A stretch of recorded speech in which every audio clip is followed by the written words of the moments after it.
Before we begin, don't forget to subscribe to our channel, Pawas, so you never miss a story of bravery, loyalty, and the dogs who change lives. It started with a limp. Every step the German Shepherd K9 took left a faint smear of blood across the cracked sidewalk of Brookhaven, a misty, pine-ringed town nestled in northern Montana. Blood from a torn paw, yes, but also from something else. Something it dragged behind him like a mission bound to memory. Not just a shoe. A woman's sneaker. White, a pink stripe faded by time and thick red stains matted on the toe. The laces, frayed and knotted, were looped around the dog's muzzle, tied tight, deliberate, desperate. A message in silent code. The dog's path carved a crimson thread through the still sleeping town.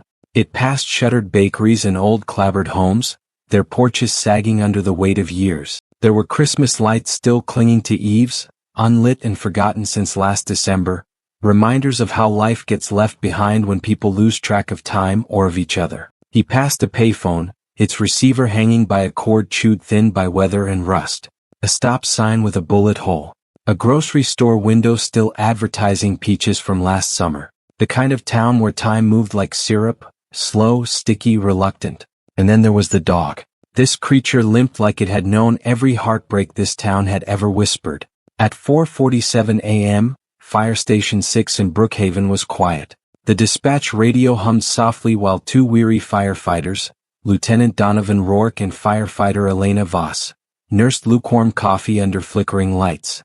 The station had its own rhythm at night. Crickets outside. The groan of the old fridge.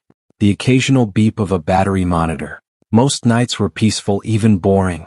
But peace can sometimes breed a false sense of safety. And on that night, safety was already slipping away. Then came the scratching. Faint at first. Then frantic. Urgent. A sound like claws against memory. Like desperation trying to claw through drywall. For some, it might have been mistaken for a raccoon or a stray cat. But there was something unmistakable in that rhythm. A kind of punctuation. It wasn't a request. It was a call. Donovan opened the station's side door and froze. There, in the glow of the halogen security lamp, stood the German Shepherd, matted, trembling, gaunt. Its ribs jutted through its dirty coat, but Donovan's attention was locked on the sneaker clutched in its bloody jaws. The laces were red, soaked through, and tight enough to suggest someone tied them with intention.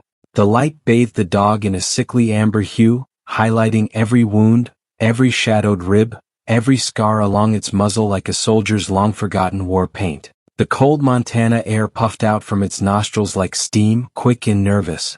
The dog dropped the shoe at his feet, looked up and barked, once. Sharp, urgent, unmistakably meaningful. Somehow that single bark pierced through years of Donovan's guarded professionalism. It wasn't the kind of bark that said, "I'm hungry," or "I'm hurt." It was the kind that said, "Follow me or lose her." Something in that sound made Donovan's spine go cold. There's an old firefighter's saying, "The body knows before the mind does." And in that moment, Donovan's body stepped back, ushered the dog inside, and reached for his gear before his brain even caught up. Minutes later, the rescue truck was rolling out. The dog, against every safety protocol, leapt into the front passenger seat. No hesitation. It stared forward as if directing them. And neither Donovan nor Elena questioned it. What surprised them most wasn't the blood, or the oddness of the shoe, or the defiance of policy. It was the stillness in the dog, the clarity in his posture. The K9 didn't need words. His eyes carried the mission, and somehow it made perfect sense.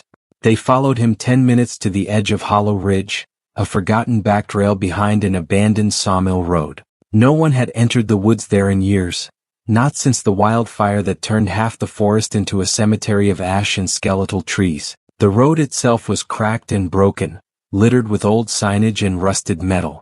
As they turned off the main road, Elena muttered, "This place gives me the creeps." Donovan didn't answer.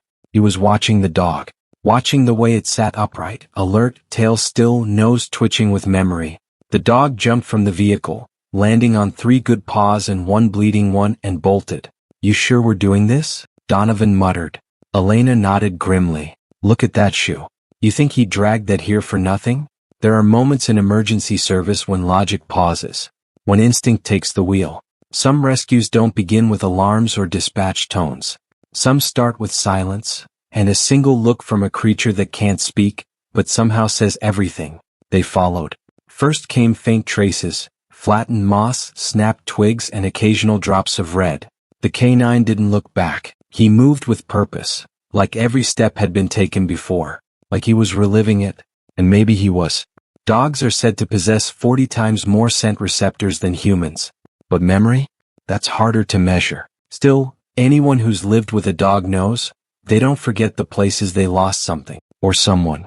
Especially German shepherds, loyal to a fault, stubborn beyond reason. A mile in, they found a sweater, small, torn, clinging to a low-hanging pine branch, soaked in dew, and something darker. Elena crouched, female, young, teenager, maybe early 20s. The fabric trembled slightly in her glove, or maybe it was just her hand. They'd both seen missing persons cases before, but rarely did the breadcrumb trail begin this clearly, or this heartbreakingly. The dog paused, ears sharp, then growled, a low rumble, not of fear but alarm. It was the kind of growl that made Donovan's neck tighten. Controlled, focused, protective. Sunlight cracked through the forest canopy as the dog accelerated. They followed closely, boots crunching leaves, breath ragged. The forest around them shifted. The further in they moved, the more the world felt forgotten. Trees leaned in like silent witnesses. The air felt denser, like even the wind knew better than to speak. Then he stopped. A clearing, choked with brambles. And there, under a mound of leaves and debris, something moved. Not the obvious kind of movement. Subtle, fragile. Like breath escaping from under earth and pain. Donovan was the first to kneel. He brushed away the cover and saw it. A hand, pale, trembling, alive. The skin was streaked with dirt. A wedding band glinted faintly, partially buried in muck. Broken fingernails. A wrist that twitched like it had been calling out in dreams for days. Elena dropped to her knees beside him. "Ma'am, can you hear me?" A pair of blood-caked eyelids fluttered open. A young woman, lips cracked. She whispered one word, "Help." And it was the kind of word you never forget. The kind that crawls into your chest and lives there.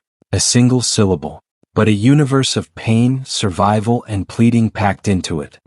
Elena's voice trembled as she radioed in. "Station 6. We've located a female, early 20s, unconscious, with visible head trauma and signs of hypothermia, requesting immediate medical assistance." Donovan remained kneeling beside the woman, heart pounding. The canine sat beside her now, tail brushing softly against the ground, eyes fixed on her with a look that defied explanation. Those weren't the eyes of a stray. They were the eyes of a sentinel. And sentinels do not sleep. They do not forget. They wait. The paramedics arrived within minutes. The young woman was stabilized and whisked away to Rosebend County General. She was barely clinging to consciousness, but alive. As the ambulance doors closed, she grabbed Elena's sleeve and whispered, "There's another one, deeper in." They didn't know what she meant, but the dog did. As the ambulance faded into the morning mist, the canine stood, turned toward the forest, and began walking, limping but determined. Donovan and Elena exchanged glances. "You think we follow?" she asked. Donovan didn't answer.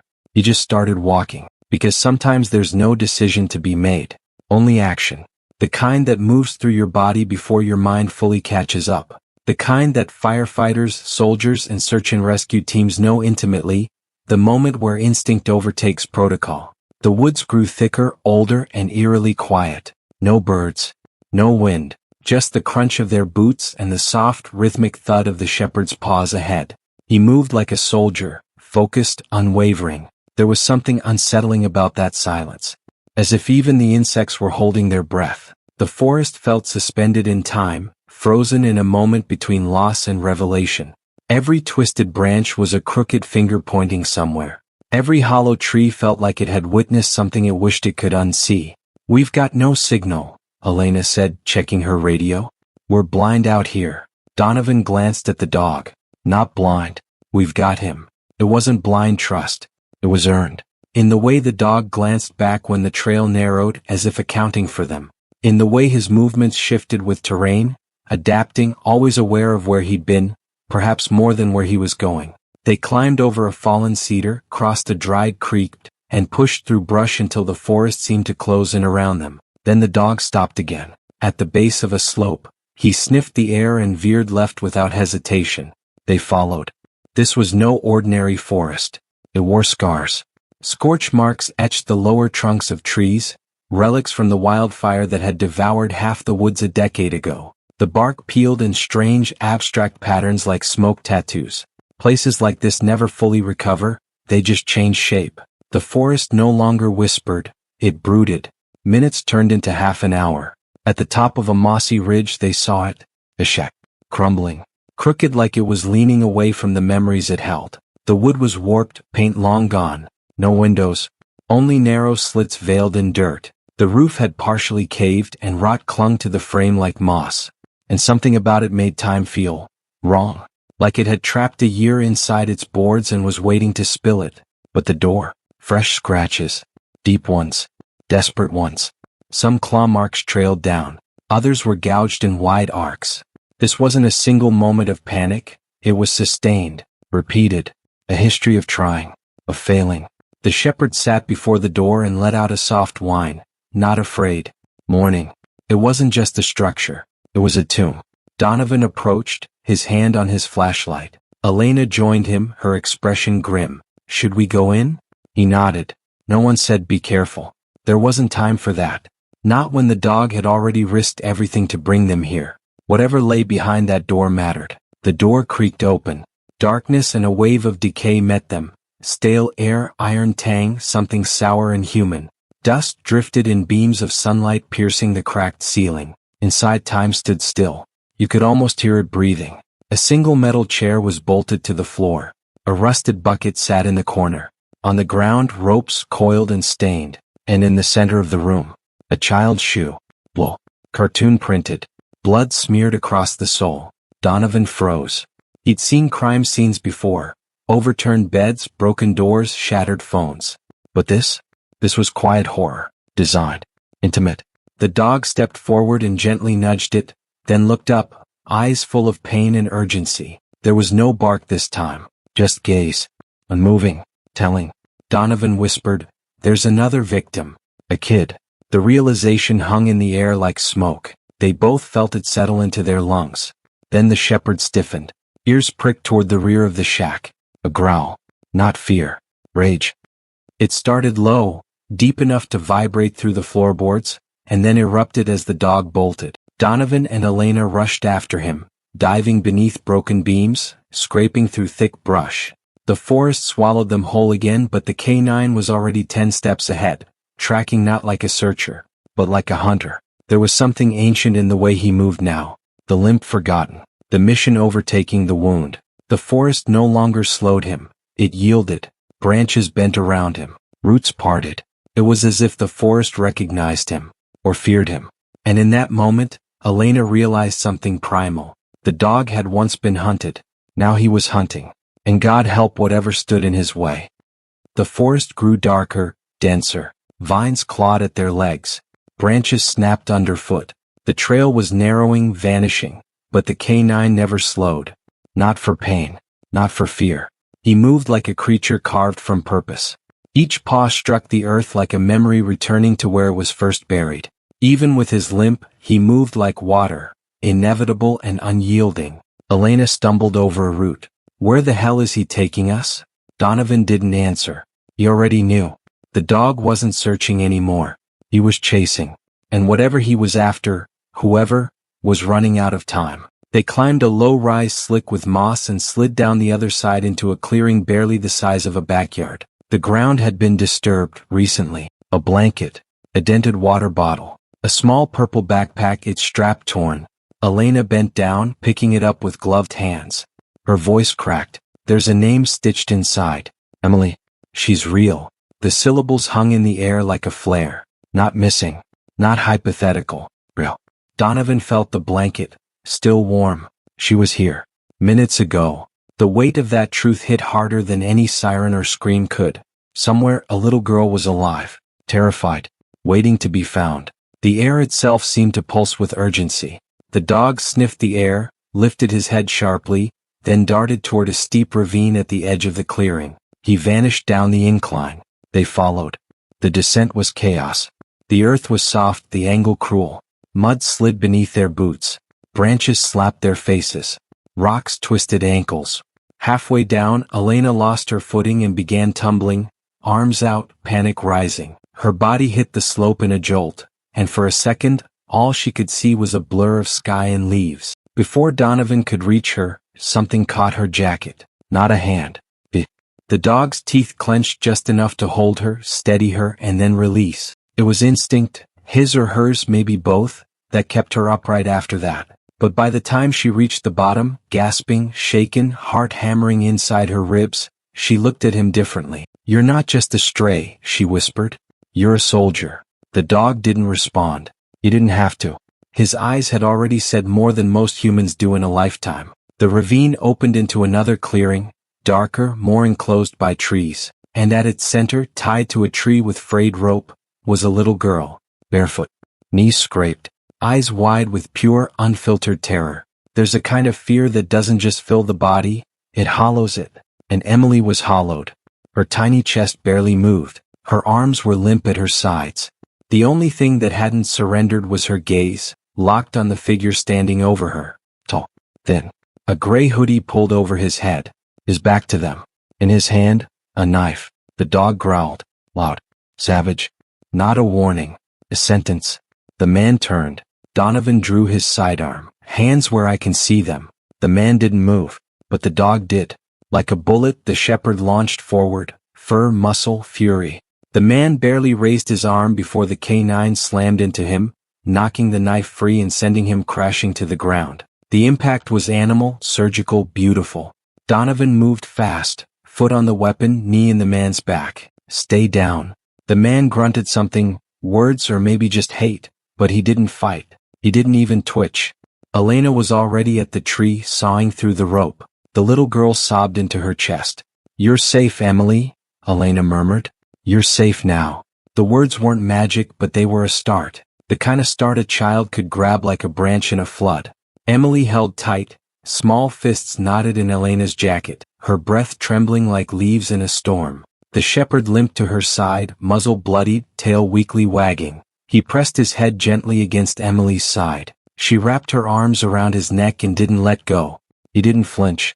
Despite the blood, despite the pain, he stayed right there, still as stone, warm as firelight. It was not the end, but it was rescue. Donovan stared at the shepherd, his breath heavy, his hands trembling. The canine had done what no badge, no siren, no protocol ever could. He had remembered, and he had led them home.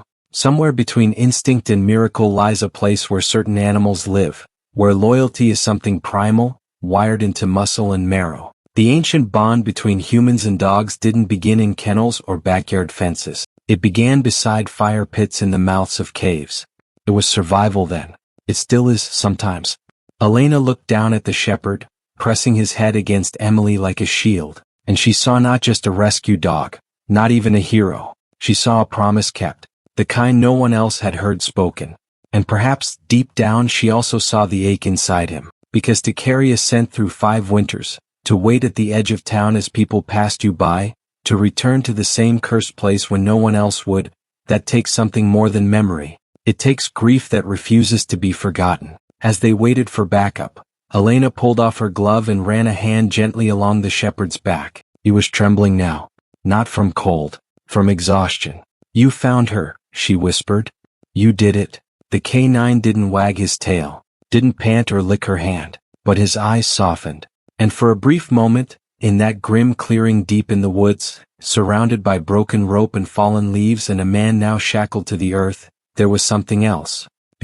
The kind that doesn't come from celebration, but from relief, from knowing the waiting is over. And yet, in the shepherd's body language, there was still an edge. Attention. This wasn't everything. This wasn't all. There was still something missing. And the dog wasn't done. Emily Garcia, 8 years old, missing for 3 days from a town over 40 miles away. No one had thought to look this deep into the forest. No one, except the dog. And that fact alone would haunt many in the days to come. Not because they had failed, but because the only one who hadn't, wasn't even human. As paramedics treated Emily, the German shepherd lay beside her, panting, wounded again from the chase. His paw bled through its hastily wrapped bandage, but he refused to leave her side, not even an inch. It was as though he knew that her fear wasn't just physical, that the trauma ran deeper than scrapes and bruises. And maybe in his own quiet language he was saying, "I'm here. I found you. I'll stay." And when the ambulance doors closed, he let out a soft whimper, not from pain, from relief. The kind of relief that feels like a dam breaking inside the chest. Not joy, not triumph, just the slow, aching release of a burden carried too far for too long. Donovan and Elena stood outside, silent, as the man who had taken Emily, identified as Garrett Voss, 43, a drifter with a criminal record, was loaded into the back of a squad car. His expression didn't change when cuffed, not when read his rights. A blank face. Not defiant, not remorseful. Just hollow. The kind of emptiness you find in people who've stopped seeing others as real. But when they found another shoe inside that shack, one that didn't belong to Emily, everything changed. The old sneaker. The first clue. The one tied around the dog's muzzle? It wasn't Emily's. It belonged to someone else. A search and forensic team combed the site. A cadaver dog hit on a shallow grave just 40 feet from where Emily had been found. The remains, tangled in roots and time, were soon identified by DNA. Mara Caldwell, 32, missing for 5 years. Former girlfriend of Garrett Voss. Reported missing the same night a domestic disturbance was called in at a cabin outside Brookhaven. That night, a dog had gone missing too. A German shepherd named Axel, a failed police academy candidate turned companion. Records showed he disappeared just after that call. Authorities assumed he'd run off during the chaos. But Axel hadn't run. He had watched her die. He had escaped. And he had stayed. For 5 long years. 5 winters of hunger. Of thunderstorms and blizzards. Of sirens that came too late and headlights that never stopped long enough. Surviving in the wild, always near the same woods, near the same fire station. Never leaving. Waiting. Trying to lead someone back. No one listened. Until now. There's a strange kind of grief in being too late, even if the result is justice. There's also something redemptive in seeing that justice come, not from strategy or technology but from loyalty, from memory, from one dog who couldn't forget. Back at the station, Donovan sat beside the dog who now lay wrapped in blankets, coat cleaned for the first time in years. The trauma vet said he was stable, older injuries layered under new ones. Paw torn, ribs bruised, but more than anything, he was tired. Exhaustion like that doesn't just live in the muscles. It settles in the soul. Years of vigilance, of watching, of knowing. It wears down even the strongest creature like water carving stone. Elena stood nearby, holding something in her hands. The faded leather collar recovered from beneath the floorboards of the shack. Axel. Stamped into a rusted tag. Still legible. A name that had almost been erased from the world, except by one being who had never stopped whispering it with every step he took. He never left her, she whispered. Not even after she died. Donovan nodded. And when he saw another girl in danger, he made sure this one came home. The truth landed with a quiet finality. Axel hadn't just saved Emily. He had been trying for years to save someone, anyone, who might still be found. As if the act of rescuing another girl might somehow undo the weight of the one he couldn't save. What do dogs know of guilt? Of redemption? And yet there was no denying it. The way he'd carried that shoe like a relic. The way he had waited outside that firehouse for years. The way he had led them not just to danger, but to history, to memory. They brought Emily to the hospital. She was safe but shaken. When she finally spoke, her words chilled the room. He said someone would come. That it wouldn't take long. That he'd left the scent. Left the scent. Not a phrase an 8-year-old invents on her own. That detail sat like a stone in Elena's stomach. Voss hadn't just taken her. He had known someone might come. Maybe even counted on it. Maybe he wanted it. Predators often carry the belief that they're in control, even when they're spiraling. That they can manipulate the story to their will. And yet, there had been something strange in the way the shack was laid out. As though he wasn't just hiding Emily, but staging something, waiting for it to be discovered. A trap? A message? A ritual? No one knew. But the idea that Voss expected Axel to return, relied on it, sent shivers through even the most experienced investigators. Emily's parents sat beside her, weeping. The kind of quiet sobs you only hear when someone's trying not to break apart in front of their child. The kind that linger in the corners of a room like ghosts. She turned to the nurse and asked softly, "Can I see the dog again?" The one who remembered. That question, so small, so earnest, cut deeper than any scream, because beneath it was a child's understanding that monsters exist, but so do guardians. The town of Brookhaven had seen tragedy before, wildfires, disappearances, but they had never seen anything like this. This wasn't just another sad headline. This was a story wrapped in mystery, grief, and something ancient, loyalty beyond reason. The story broke wide. Stray K9 leads firefighters to missing girl and long-buried secret. News vans showed up. Helicopters circled. Satellite trucks blocked the corner by the old diner. Reporters stood outside Fire Station 6 with wind-swept microphones and plastic smiles. But inside, everything was quieter, heavier, because inside truth had weight, and grief had gravity. Axel, no longer just the dog, slept beside the fire engine, curled on a thick blanket, paw bandaged, breathing steady but labored. He didn't stir for the press. He didn't react to the crowd. His eyes opened only for familiar voices, and for one little girl. Emily visited the station 2 days later. She brought a red scarf, the kind that might warm a dog's neck in winter. She didn't run up or shout or even speak at first. She just approached slowly. The scarf had belonged to her once before all of this. Before the shack, before the ropes and the trees and the breathless terror. It was soft and a little frayed, like her, in a way. Axel lifted his head. He saw her. And he got up, slowly, achingly, and walked over. He pressed his head into her chest. No bark, no tail wag. Just breath, just trust. The moment hung in the air like a hush in a cathedral, as if the whole station was holding its breath. Emily whispered, "I missed you." The simplicity of it shattered the room. Donovan and Elena stood back, moved beyond words. Some truths don't need to be explained. You feel them the way you feel the first cold snap of winter or the warmth of sun through a car window in early spring. Something in your body just knows. They weren't alone. That same day a woman arrived. Mid-30s, worn but composed. Her name was Natalie Caldwell, Mara's younger sister. She'd driven straight from Spokane after hearing the news. She hadn't cried during the drive, hadn't screamed, just gripped the steering wheel until her knuckles turned white. Some people mourn in silence so loud it drowns out the road beneath them. When Elena handed her the old collar they'd found under the shack floor, she broke. "This was his," she whispered. "Mara used to send me pictures. Said he'd never leave her side. She was always afraid, but not with him." It's strange how an object, just leather and rusted metal, can become sacred. The collar felt heavy in Natalie's hands not because of its weight, but because of what it represented.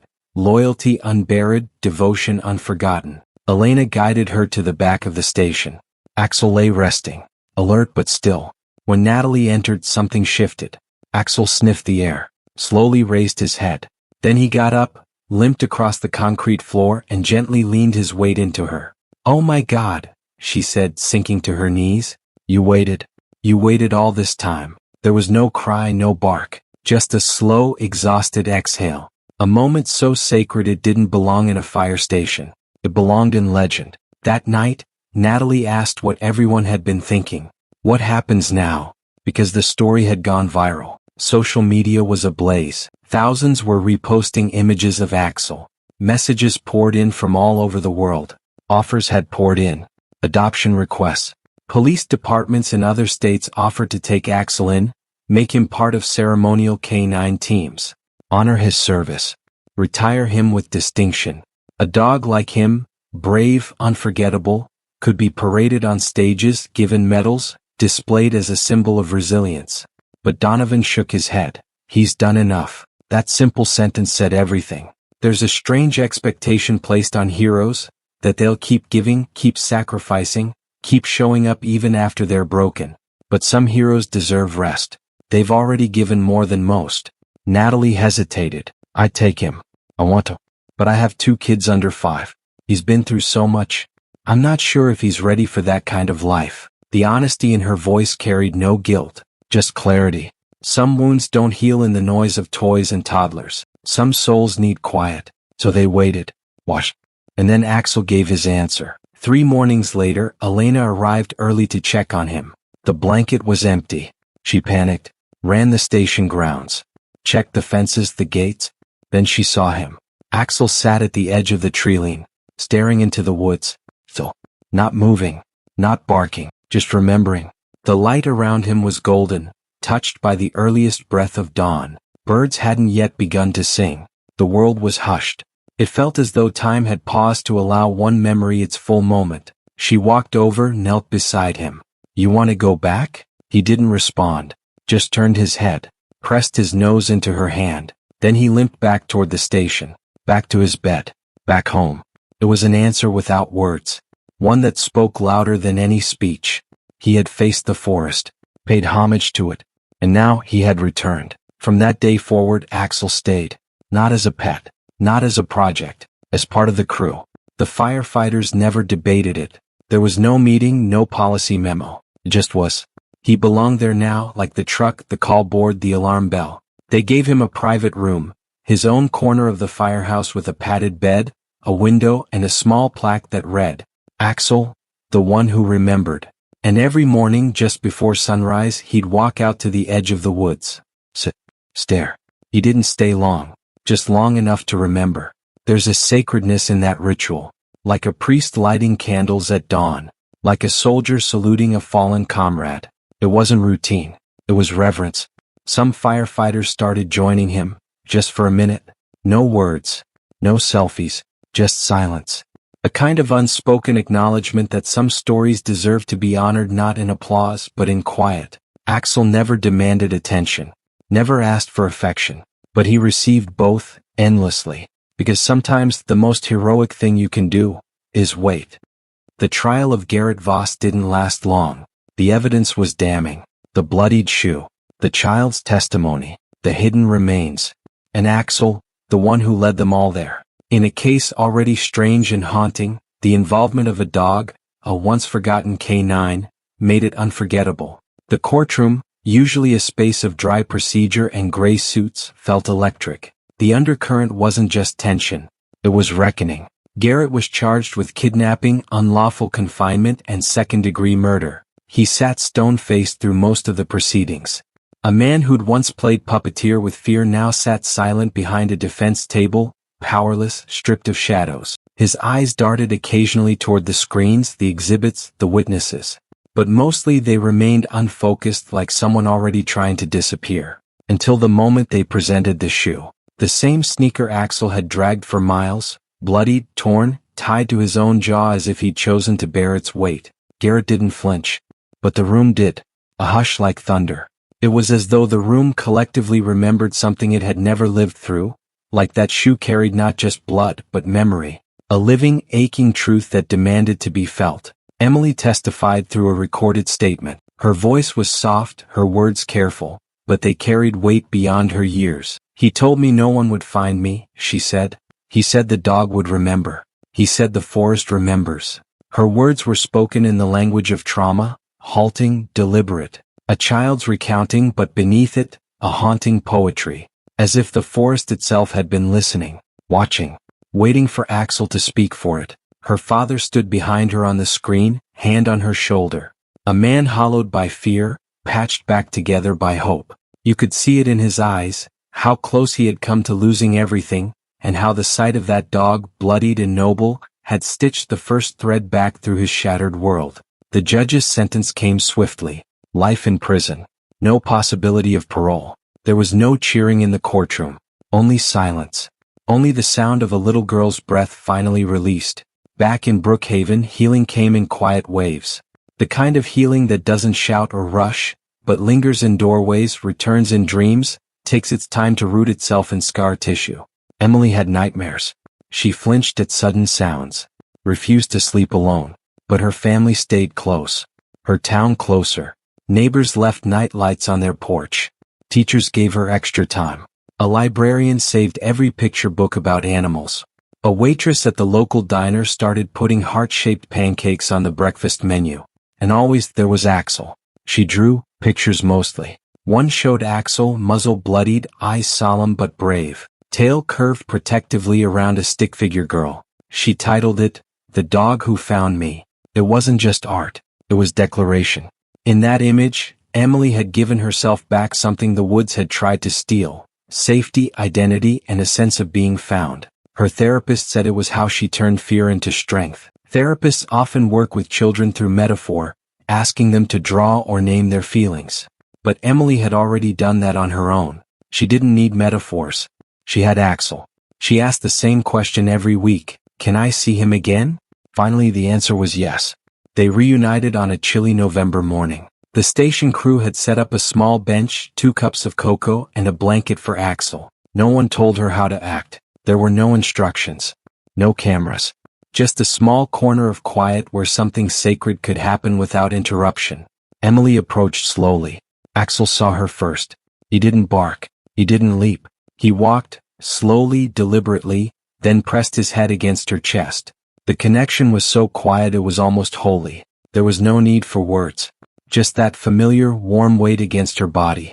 A living heartbeat saying I'm still here. She hugged him like a stuffed animal lost long ago and finally found.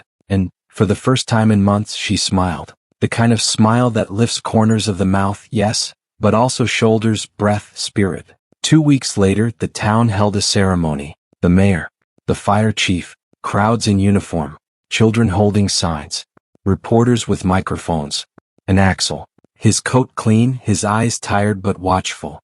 A new vest fitted gently around his chest. Someone had stitched a patch onto it that read, Guardian. At the podium, the fire chief opened a wooden box. Inside, a medal of valor, for courage without command, for loyalty without leash, for leading us when no one else could. Donovan knelt beside him and clipped the medal to Axel's collar. He was never just a stray, he said into the mic, he was waiting for us to listen. The crowd didn't erupt in applause. Not right away. There was a moment, just a heartbeat, of utter silence. The kind of silence that holds more power than thunder. A collective pause. As if everyone in that town square understood they were standing in the presence of something irreversible. And then came the tears. And then came the applause.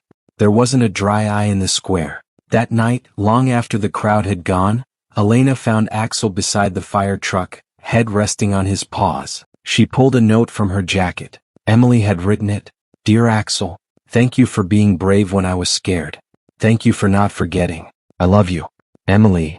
Axel's tail tapped once. I think he got the message, Elena whispered. And maybe she didn't just mean the note. Maybe she meant everything. The lives rescued. The secrets unearthed. The years endured. The silence Axel had carried, not just as weight but as purpose.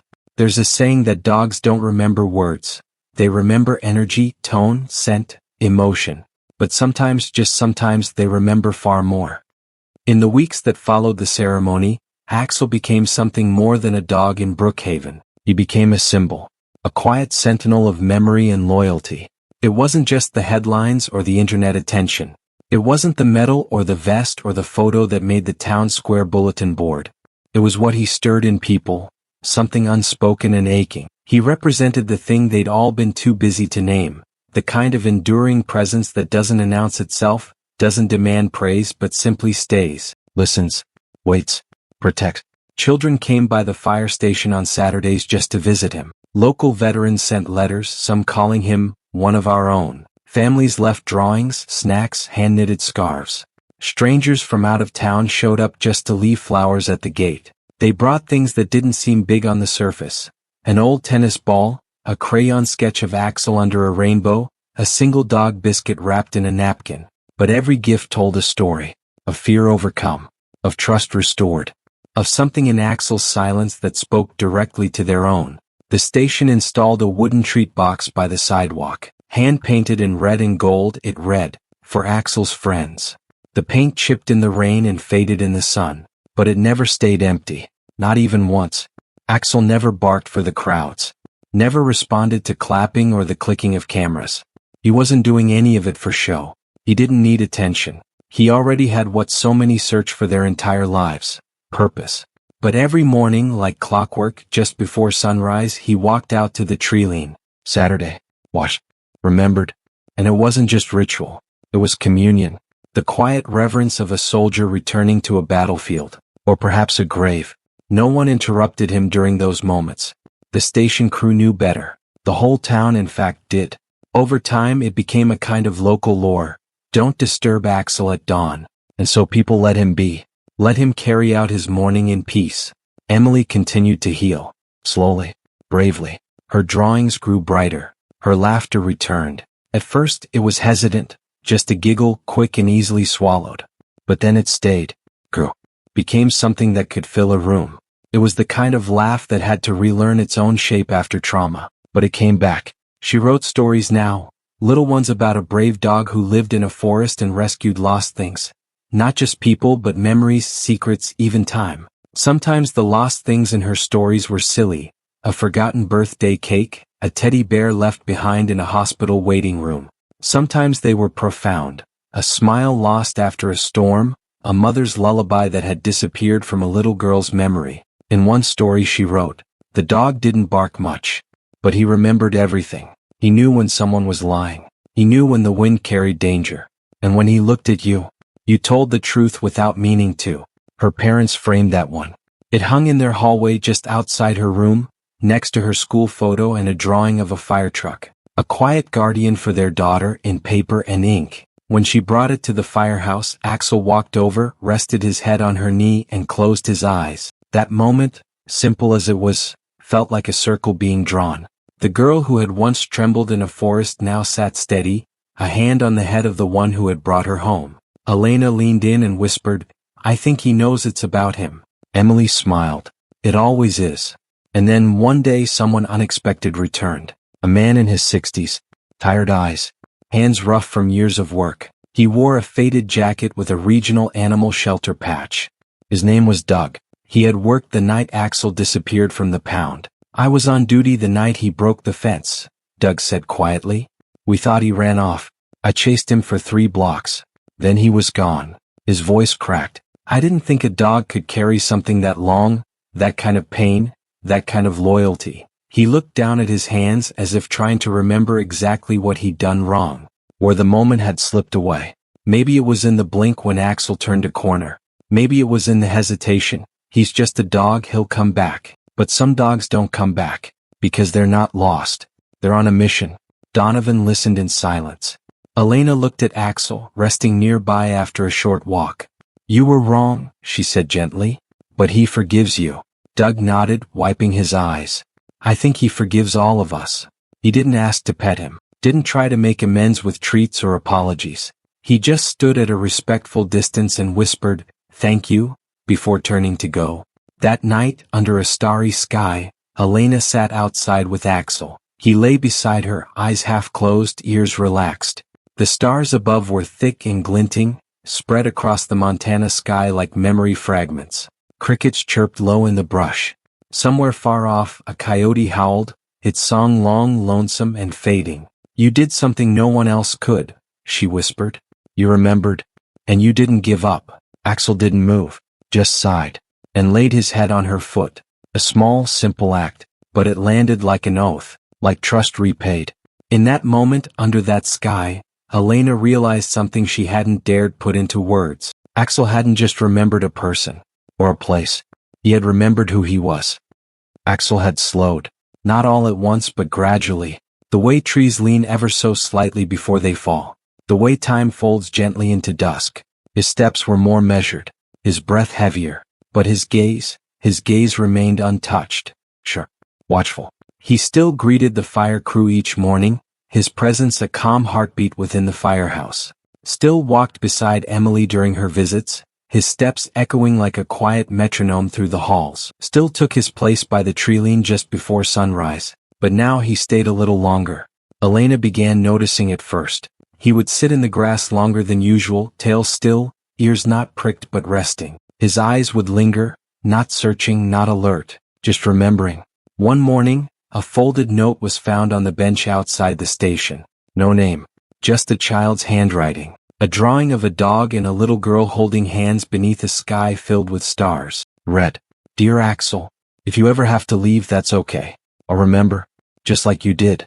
Love, Emily." Carla sat with it for a long time after reading it. The handwriting was small, the kind that still struggles to shape certain letters. But the sentiment was vast, like a message carried on wind. She turned the paper over once, twice, and then looked out toward the woods. Axel was lying beneath the bench, tail tapping slowly, eyes half closed but alert. She reached down and touched his collar, fingers brushing the metal that still hung there, slightly tarnished but shining where the sun had kissed it. "She's ready," she whispered. Her voice was part smile, part ache. Axel didn't move, but somehow she knew he heard. A few weeks later, on the first snowfall of the season, a soft, whispering snow that barely made a sound, Axel didn't rise with the dawn, didn't walk to the trees, didn't circle the fire truck. He lay curled in his bed near the engine, head resting on his paws, breathing deep and slow. The firehouse was still. The kind of still that settles before something sacred. The vet had warned them it might happen this way. That dogs like Axel, ones who carried more than wounds, more than years, often didn't fade. They chose. And Axel had chosen peace. Donovan, Elena, and Emily gathered around him. Emily wore a red scarf, the same one Axel had once tugged playfully during a spring visit. She knelt beside him, laying something on the blanket. It was the drawing, folded, softened at the edges. "It's yours now," she whispered. Axel blinked once. His tail thumped. Then he let out a breath, slow, final, gentle, and he was gone. The town mourned, not loudly but deeply. Candles flickered on windowsills. Children left treats at the station gate. A pair of small sneakers, clean this time, was placed beside a plaque carved from pine. At sunset, Carla climbed the hill behind the forest, the same one they had once followed Axel through, step by silent step. Beneath a tall tree that watched the whole town, they laid him to rest. No headstone, just a wooden marker that read, "Axel, the one who remembered, the one who returned." That spring, the town broke ground on a small park where the forest had once stood thick with shadow. They named it Memory Grove. In the heart of it, a stone bench faced east, where the morning light streamed through. People came to sit, to remember, to leave notes, toys, even drawings like Emily's. Sometimes Emily came too. After school, she'd sit quietly and sketch. And once in a while, when the wind was just right, she would look toward the trees and smile, because she still remembered. And now so would the world. If Axel's story moved you, hit like to honor his courage. Subscribe to hear more true animal heroes and comment below. Would your dog do the same? Share this story. It could inspire someone to adopt, to search, or simply to believe.